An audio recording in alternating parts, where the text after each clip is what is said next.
एकनाथ भाऊ शिंदे, तुमच्याशी माझं काही वैर नाही आहे. 1998मध्ये शिवसेना फुटण्यापासून मी वाचवलं, कारण मराठा आमदार होते नारायण राणेंकडे.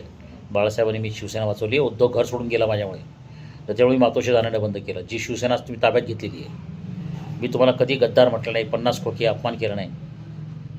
मी कधी उद्धवला पण उद्धवने मला बर्बाद केलं, भिकेला लावलं. माझ्या बायकोचं मंगळसूत्र खंडणी मी उकळलं. काय नाही केलं उद्धवने माझ्याविरुद्ध. आत्ता 2002मध्ये 22 मुख्यमंत्री असताना त्यांनी माझ्यावर हल्ला केलेला आहे. तरी पण मी कधी कोणाच्या विरुद्ध द्वेष आणि हे केलं नाही. पण शिंदेसाहेब, तुम्ही आता जे काही करताय ना राजकारण, ते तुम्ही करा.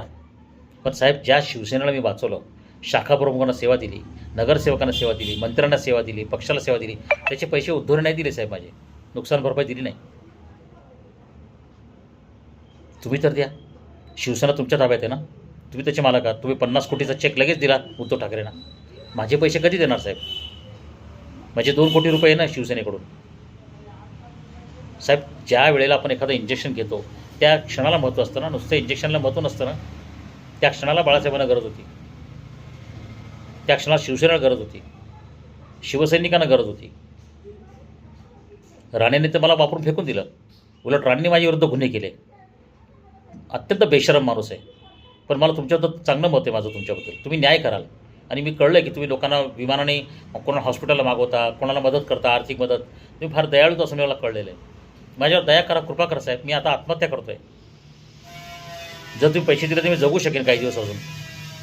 तुमच्या खाती पुण्य जमा होईल.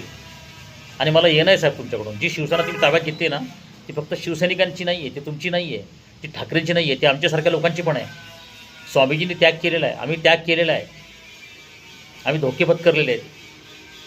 अशी प्रॉपर्टी दुसऱ्याची घेताना त्याची जबाबदारी पण घ्या ना साहेब. उद्धव तर नाही घेत. उद्धव तर फक्त वापरून घेतो लोकांना. काय धिंगाणा घातला माझ्यामुळे, काय वाईट केलं मी शिवसेनेचं. पण बाळासाहेब मला चौथ्या मुलासारखं मानायचे. पण मनोदोषींनी कान भरले, कारण मनोदोषी माझ्यामुळे गेले. म्हणजे हे सगळं माझ्यामुळे झालं का? बाळासाहेबांनी सगळं केलं, मी फक्त त्यांना माहिती दिली, ज्ञान दिलं, ते पण स्वामीजींच्या प्लॅनिंगप्रमाणे. पण तुम्हाला अध्यात्माची किंमत नाही, कशाची किंमत नाही. घरातून निघून गेलो होतो की बाबा बाळासाहेबांना बोलला की तुम्ही ह्याला हाकला नाही तर मी कशाला, मी गेलोच नाही मातोश्रीमध्ये. झाले 25 वर्ष. मी उद्धवला पण मागितलेले पैसे, नुकसान भरपाई मागितली. उद्धव विचारत नाही, उलट दुःख धरून ठेवतो माझ्यावर. तरी बाळासाहेबांनी हातात हात धरला होता की उद्धवला वाचवायचं, म्हणून त्याला वाचवलं मी इतके वर्ष. मी त्याच्या विरुद्ध नाही, तुमच्या विरुद्ध नाही. पण साहेब, माझ्या कृपा करा. मी 24 तासात आत्महत्या करणार आहे. मला पैसे द्या, मदत करा, वाचवा, मला पुण्य मिळेल. नाही तर हा कलंक लागेल साहेब, की आमच्यासारख्या लोकांना वापरून शिवसेना तुम्ही वाढवली, मोठी केली आणि वापरली. नका हा कलंक घेऊ.